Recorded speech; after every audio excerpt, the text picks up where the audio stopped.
Saludos, saludos. Esto es Puntos Importantes de la Escuela Sabática. Hoy estamos hablando sobre Jesús y los necesitados. Tenemos aquí unos puntos y el primero es lo interesante que normalmente nosotros hablamos de Jesús basado en los evangelios y la Escuela Sabática lo refuerza, pero también está reforzando un punto que no es muy común entre nosotros y es a través de los profetas antiguos, específicamente Isaías.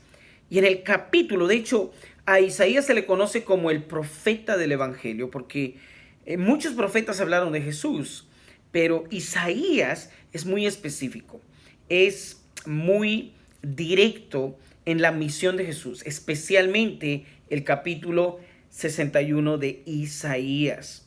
Allí encontramos la descripción de la misión de Jesús: sanar, liberar al ser humano del pecado, de esclavitudes, vicios, pensamientos, una vida que una vez conocen a Jesús se dan cuenta que no es aprobada por Él.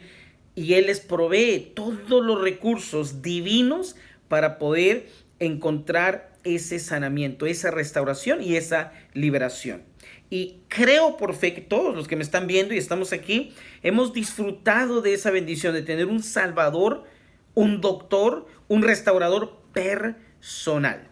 Dicho eso, pasamos al punto de que Él no solamente promete algo en el presente, sino extiende su promesa. Y el siguiente punto es la parte de Él ser un gobernante.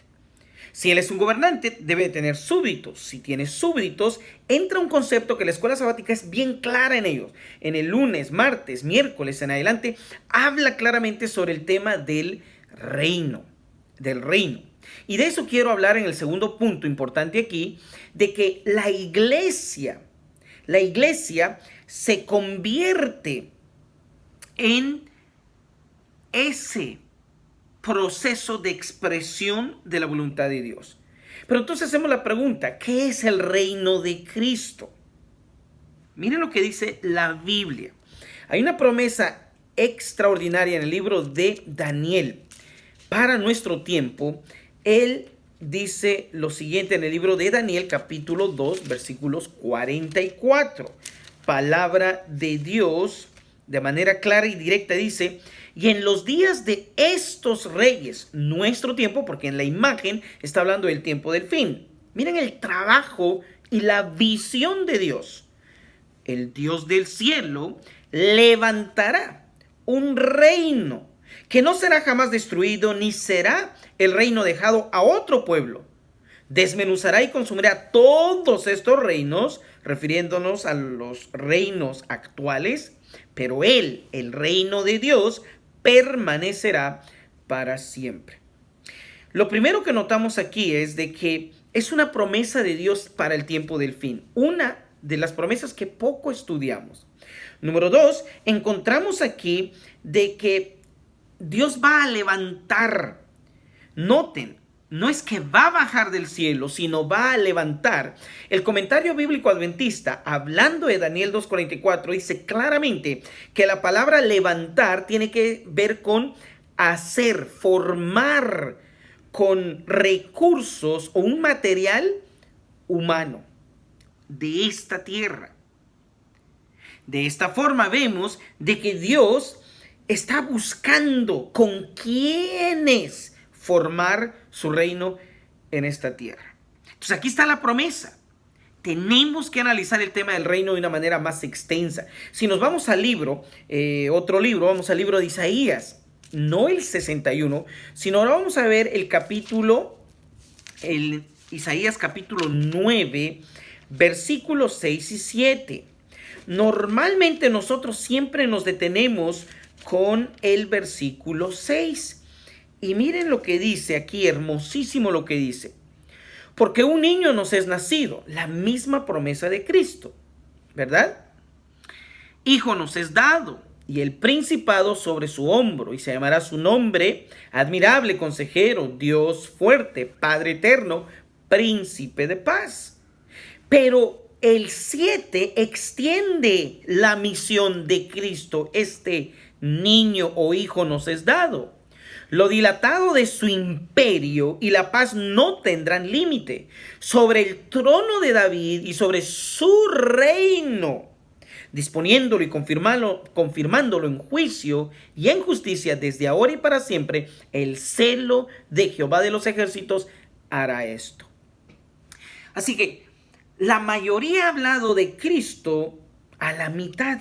O sea, hablamos de su muerte, su misión, como ahora en la escuela sabática, y hablamos de su obra en el cielo, en el santuario, para ser más específico, el lugar santísimo, donde intercede por nosotros.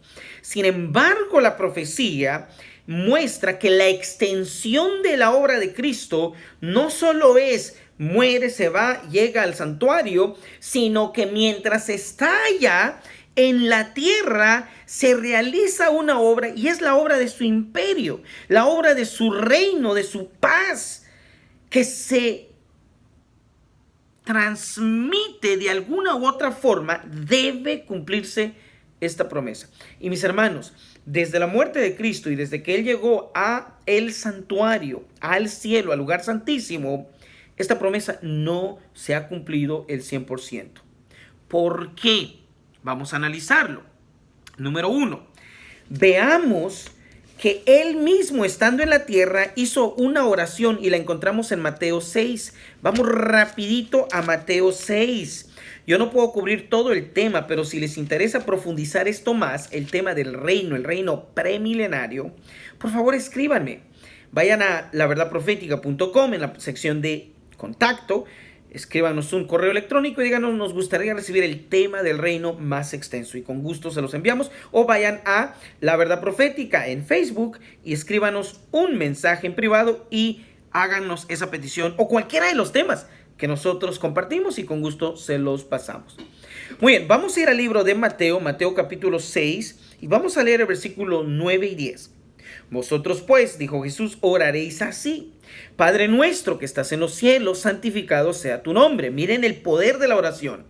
Luego dijo: venga tu reino, hágase tu voluntad como en el cielo, así también en la tierra.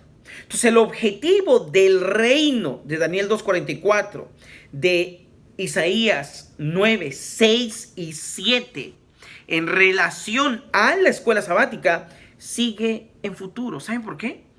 Porque el objetivo del reino es que se haga el 100% en esta tierra la voluntad de Dios como lo es en el cielo. Básicamente lo que Jesús dijo es: volvamos a restaurar el plan original, el del Edén, el del paraíso, el de Adán y Eva, antes del pecado. ¿Cómo?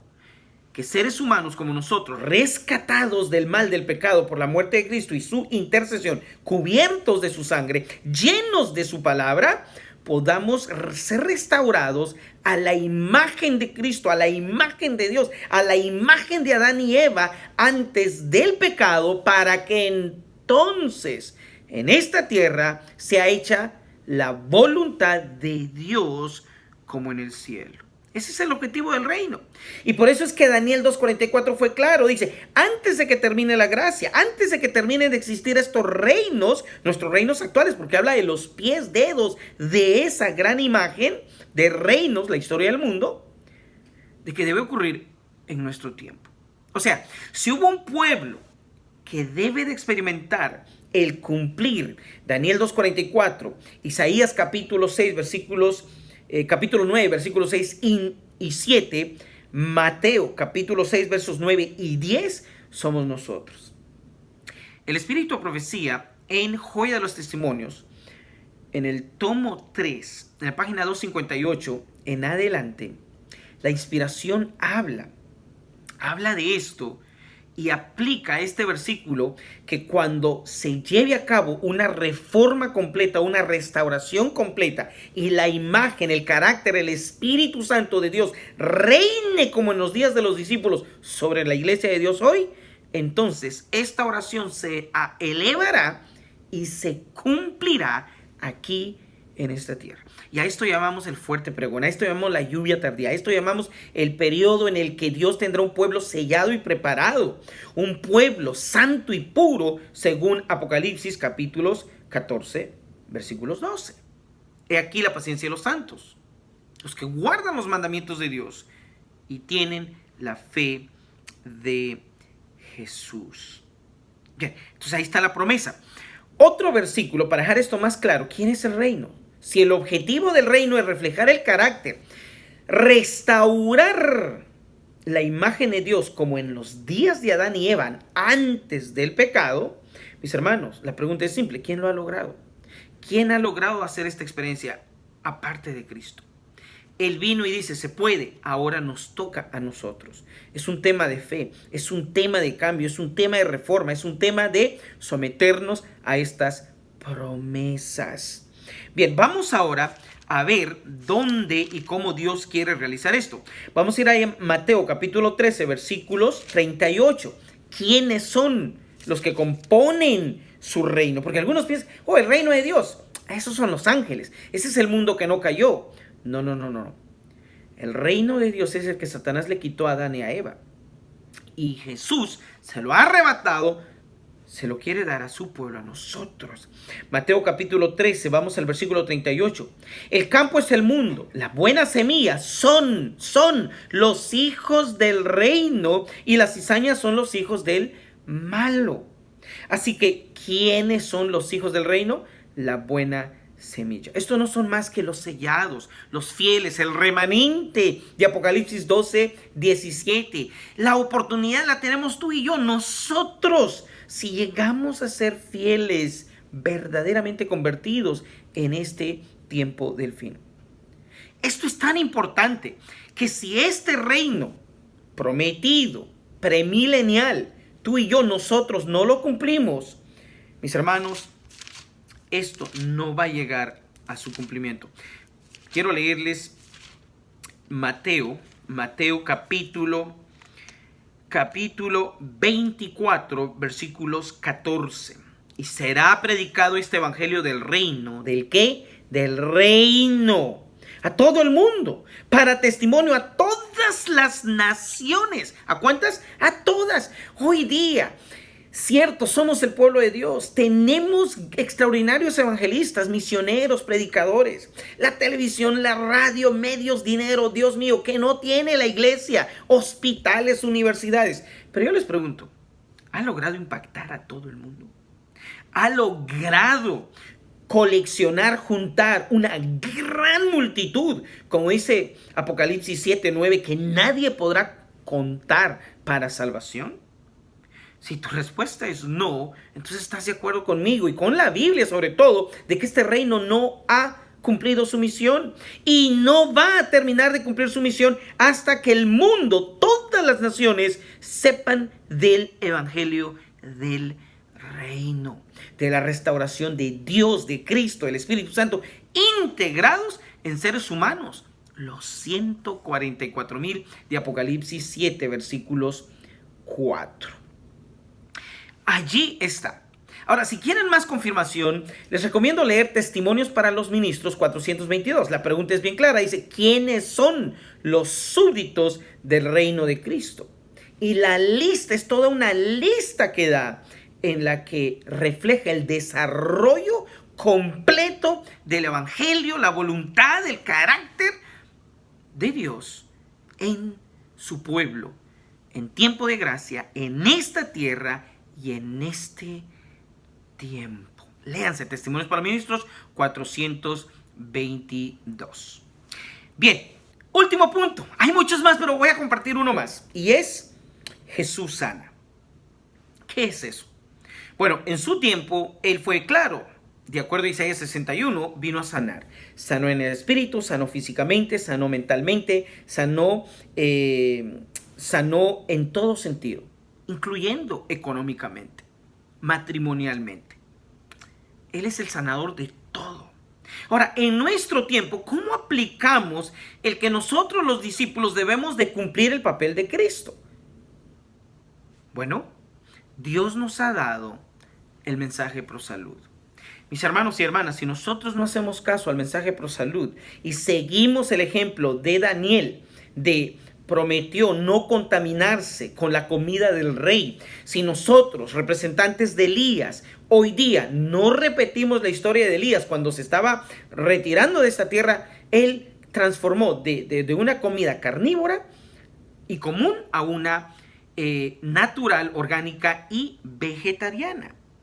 Y lo mismo pasará con el pueblo de Dios. Un cambio de lo común y convencional, muy carnal, a una dada por Dios. Una vez más, a la dieta original que Dios le dio a Adán y a Eva. Leamos Génesis 1, Génesis 2. Pero luego tenemos otro ejemplo, el de Juan el Bautista. Juan el Bautista también tuvo una dieta especial que preparó el camino para el primer advenimiento de Cristo. Y nosotros, los que vivimos en el tiempo del fin, antes del reino, antes de su segundo advenimiento, también hemos de preparar el camino. Y para eso Dios, ¿qué nos ha dado? Nos ha dado el mensaje pro salud. Cuando nosotros practicamos esto, aplicamos el poder sanador. Cuando nosotros enseñamos los principios de la salud, del régimen alimenticio, del mensaje pro salud, que es el brazo derecho del tercer ángel. Cuando nosotros hagamos eso, entonces estamos aplicando el mensaje de Jesucristo de ir y sanar a la gente. Mi pregunta es, yo les pregunto a ustedes, ¿cómo estamos con el mensaje pro salud? Es triste, pero muchos de nosotros no hacemos caso al mensaje pro salud. Hoy Dios nos está invitando, si queremos cumplir esto, como Él dijo, estas y muchas otras cosas haréis. Mis hermanos, el tiempo se me fue, un puntito chiquitito allí, Jesús y la purificación. Purificó el templo. Esa purificación es un tipo del antitipo, la purificación antitípica que debe de ocurrir en el templo moderno, en la iglesia, sí, en la iglesia adventista del séptimo día. Esa limpieza fue específica, fue con los judíos. Y se va a repetir hoy. ¿Por qué? Lamentablemente hemos repetido la historia, hemos metido de todo cosas que Dios no aprueba dentro de su pueblo. Les dejo esto como reflexión del antitipo, la limpieza y purificación que Dios está por hacer. Amós 9 y 10, Mateo 13, 30 al 39 e Isaías capítulo 63. Claramente describe la purificación, la limpieza que Dios va a hacer también en su templo hoy día. Mis hermanos, ha sido un placer estar con ustedes, que esto sea de bendición, de crecimiento, y esto fue puntos importantes de la escuela sabática. Y ¿saben qué? Lean a profundidad texto por texto, de manera profunda, con un diccionario, con los libros del Espíritu, profecía. Aún incluyan comentarios bíblicos. Lean Isaías 61. Tiene mensajes extraordinarios, profundos, de salvación, de sellamiento, de preparación y sobre todo ayudarnos a llegar a ser hoy los Cristos pequeños en esta tierra, ser súbditos de su reino. Y de esta manera, como dice la escuela sabática, ¿cómo debieran los miembros extender o cumplir la promesa del reino? Y creo que hemos tenido algunas respuestas. Ustedes tendrán muchas más al orar, al estudiar, al pensar en estas cosas. Bendiciones.